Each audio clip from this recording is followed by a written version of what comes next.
Okay, so you've made this big change in your life, and now you're sitting there going, who the heck am I now? Who am I without that thing? Let's talk about it, because that is a great question.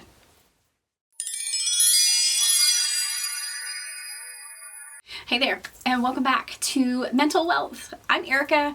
I am your money and mindset big sister. And we've asked a great question today. Did you hear it? Did you hear it in the intro? So I've left this thing, this job, this marriage, this business, this whatever, this church.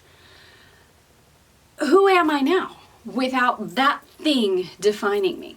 So we have this struggle in modern America, in patriarchy, in capitalism, blame whomever you want, I don't care. But we have this struggle where we have to be known by what we do.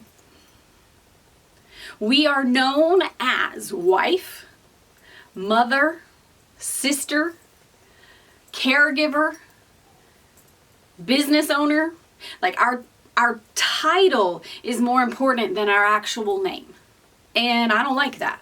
In fact, I hate that. So I really hate those birthday messages. I want to shout out to my beautiful wife. She is the best caregiver of our children ever. You're only acknowledging what she does, not who she is. And that pisses me off. Like, I'm just gonna be honest with you. That makes me angry. I don't want to be known for what I do. I want to be known for who I am. So who am I? And I think this is the question that maybe you're asking because you've departed whatever that thing was, and now you don't have that title anymore. Baby, this is a great question because now you get to decide, do I want to be known by what I do or who I am? And it's tough. It's tough in a world where our titles mean more than our names. It's hard. And it's hard in an ego-driven place, especially when everyone else is like, I am the president of blah, blah, blah, blah, blah. Ew. Ew. I don't care. I don't care. Who are you? What are you about? So this was a question I had to ask myself. I'm still asking myself. I've left several things in the last year, and one of them being my church, and I had a title there, and I had to sit with myself going, I am no longer Erica insert title here. I'm just Erica. Oh my God. That's weird. That's really weird, especially in a world that chases title. In a world that places priority on title. Oh. And you're there. Congratulations. You are asking the hard but the right question. And so, who are you? And, over here at Mental Wealth, we talk about my lived experience because I'm not a mental health professional. I don't play one on TV, and I haven't decided if I want to be one or not. And so, this is a lived experience of me. And so I'm going to tell you what I had to do. Number one, I had to go to therapy. It's no secret around here. We've been in therapy for years. But I took this to my therapist and said, okay, don't have these titles anymore. Don't want them back. Help me figure out who I am. Help me figure out what I stand for. Help me figure out, my essence. And she was like, oh my gosh, this is the best challenge so far. Because those are the real questions, the nitty, the gritty, the hard ones to find. Because it's really easy to hide behind a title. Oh yeah, I'm an elite consultant with paparazzi. And no, when that's gone, who are you? Your character is still left, so who are you? And so I went to therapy. And the first thing we did, and the first thing you're going to need to do, is grieve. I know, no one likes it. No one likes feeling sad because it sucks. It's really easy to be mad. They took my title. They didn't take shit from you. All right? All right. Okay? Even if they did, it's an arbitrary name made up by an arbitrary company that in the grand scheme of things doesn't mean anything. I love you. Let that ride. Get over being mad, because mad is a safe emotion. Underneath the mad is sad. A lot of sad, because you've lost something. You've lost something that meant a lot to you. You've lost something that signified your place, that signified how much you were worth, if we're being honest. Because we live in a capitalistic society that judges people on your title. And so if you can't walk in a room going, I am Erica, and here is my title, people don't care. And that sucks, and that's wrong, and that's backwards. But that's the society that we live in. Until you get to the point where you're not inside, your title doesn't define you. My title did define me for a very long time. It does not now, because I've done the work. And the first work was to be sad, to grieve, to cry, to scream and yell and throw things sometimes, because I lost a part of my identity. A big part, one that meant a lot to me, one that I fought for. And I had to spend a long time, months, honestly, just dealing with that and coming to terms. And then, second, I had to accept that the title was gone. My favorite quote about acceptance is, you don't have to like it, but you have to accept it. And that's true. I really didn't like it, but I had to accept it. Because if I spent my precious time and energy fighting and going, give it back, I earned it, I deserve it. What a waste. What a waste. What a waste of time and effort and energy that I don't have to waste. I work a really hard job. My job is blue collar. I don't have energy to come out swinging because of a title. Ugh. No. And so your second job is to accept. You don't have to like it. I'm not telling you that you have to be happy about it, because that's crap. No, I'm telling you, you have to look yourself in the face and be like, girl, get over it. It's gone. You need to be sad. You need to grieve. You need to get some help, maybe a therapist. And then you're gonna have to just listen. And before you misinterpret that as false positivity, because we don't do that around here, boo. No, I'm not telling you to just be like, okay, I'm over it. No, you have got to get in there, dig in there, and find the sad and the mad and the hopelessness and the self-doubt. You've got to find all of that, and you've got to deal with it. I recommend a professional to hold your hand. That's literally what you pay them for. And if they're a good therapist like mine, they're going to be thrilled that you're coming to this on your own. They are going to be more than thrilled that you are ready to acknowledge that a title is just an arbitrary thing. And it doesn't make you. And it can't break you if you don't let it. So, grieve, accept. And then, this is going to sound weird. This is going to sound really weird, but this is my experience, okay? This is what I lived through. Try on some new hats. and I mean that in a flippant way, but also in a serious way. Like I told you, in this last year, I've done several things. I've tried several different things and put on a new hat and tried this, and I wanted to try that, and I wanted to see what sparked my interest and what made me happy and what made me excited to get up again. Try on something new. And it's not a long-term commitment. It's not marriage to this new thing. It's a test run. You know, when you take a car from a dealership and you take it on a test drive, you've got 30 minutes with it. You're not married to buying it. Hopefully. Most dealerships are weird. And so what if you just give something else a shot? with the understanding that 1, it doesn't make you or break you. 2, you're not doing this forever unless you love it. 3, this is just to see. Just to see. And the goal is, does this make me happy? Me. Not someone else. No, we're not talking about anybody else. This is you. Does this light your fire? Does this make you creative again? Does this make you want to get up out of bed and do it every day? Would you do it even if you weren't getting paid for it? Just try. That's all you have to do. And it doesn't have to make you money. And I think we're going to talk a lot about this here together, about how we've got to, for the love of God, get out of everything has to make us money.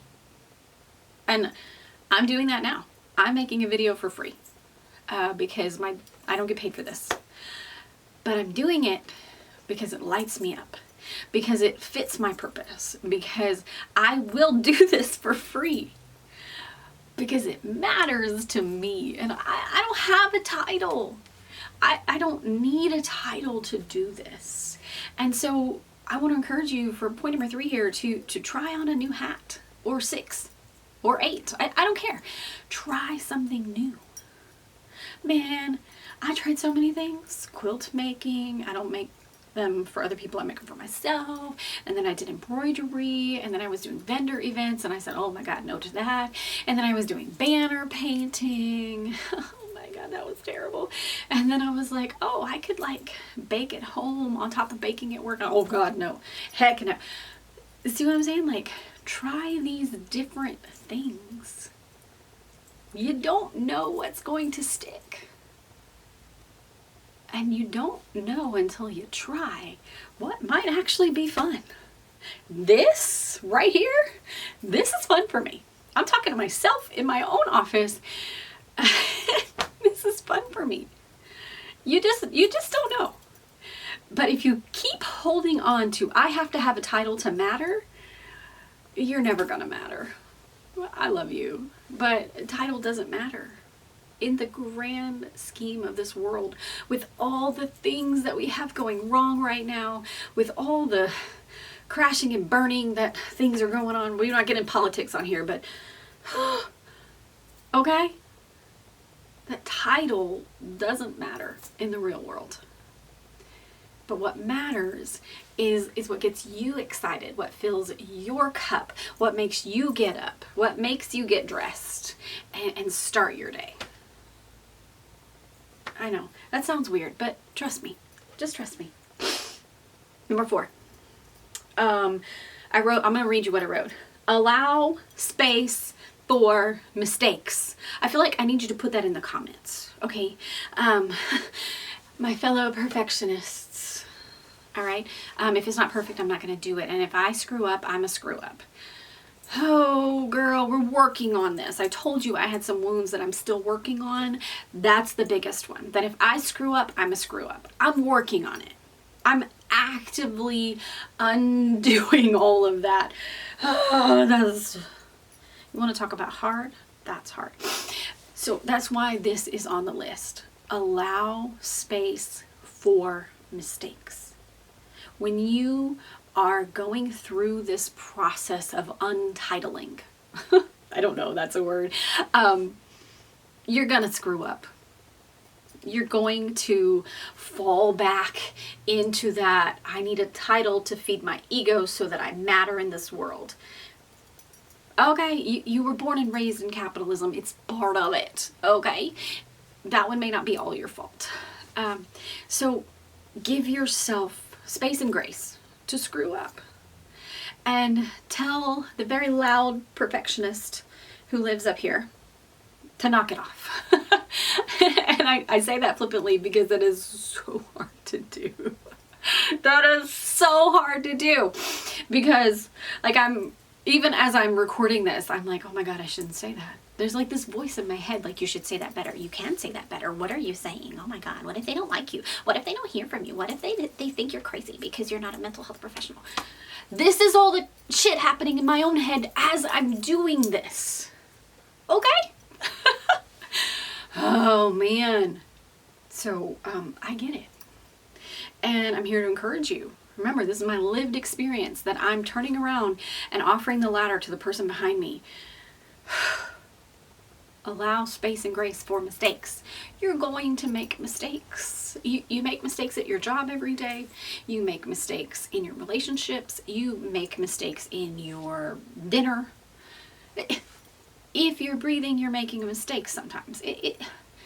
And I'm saying this really to myself, like, if you're breathing, you're making mistakes, and it's not the end of the world. And there's nothing wrong with you, and you're not a terrible person, and you're not a screw up because you screwed up. Man, that one hits. That one lands. That one's for me. I don't know if it was for you, but that one's for me. And this is part of the process. Mistakes are how you learn, or how you grow. And if you are doing that thing, whatever it is that you loved, and you make a mistake, and then you're just so hard on yourself, how dare you make a mistake? You're going to take your love out of it. You're going to take the joy away from your own self. If you are being the harsh parent to yourself, stop. It's easy to say, it's hard to do. I acknowledge that. But the first step is acknowledging and doing it, and looking at yourself and going, you're being a bitch. Stop. To yourself. You know, if you had a coworker, hopefully, if you had a coworker treating you like you were a moron because you made an innocent mistake, I would really hope you would look them in the face and be like, how many mistakes did you make today? How many mistakes did you make this week? Why are you coming down so hard on me? You're just a coworker. You're a nobody and a nothing here, and you have no authority and power over me, so keep your nose on your own work. That's how I deal with that coworker. You may not want to take that tact, because I can handle what comes after that. It's not a problem for me. If you don't want to do that, I feel that's okay. But like, tell the coworker in your head to stuff it, to shut it, because they have no power and authority here. And so what if you said the wrong thing? So what if when you're making something, you made it upside down? So what? I made a mistake. So what? And when I tell you, that's like my favorite question for that critic in my head. So what? And like, they can't say anything else, because they're all like, you said some stupid thing, and they're not going to listen to you. And I can turn around to that thing in my head and be like, so what? Okay. And then it shuts up. Now, I'm a smart aleck to my own brain sometimes, because we'll talk a lot about brain science, hopefully, and about how your brain's only job is to keep you safe, and familiar is safe even if familiar sucks. So hopefully we can deal a lot in that as we grow through this. But this is like step one. Because I know a lot of us have left a lot of things in 2025, or are considering, and if this is your sign to leave whatever it is, job, business, relationship, marriage, whatever, this is your sign. Take it. Get out. And realize that you are worth more than your title. That your title doesn't define you, your title doesn't make you, and losing it does not break you. Okay? So thank you for watching all of this, for reliving a lot of my journey with me, for hearing the mean lady who lives in my head and helping me shut her up actively in the middle of our conversation. Thank you for that. I believe in you. I know you can do this. And I need you to just start, just a baby step, to believe in yourself. It doesn't have to be the whole way. It doesn't have to be the whole staircase. It's just the littlest first step. Because I believe in you. And I know you can do awesome things. I'll see you next time.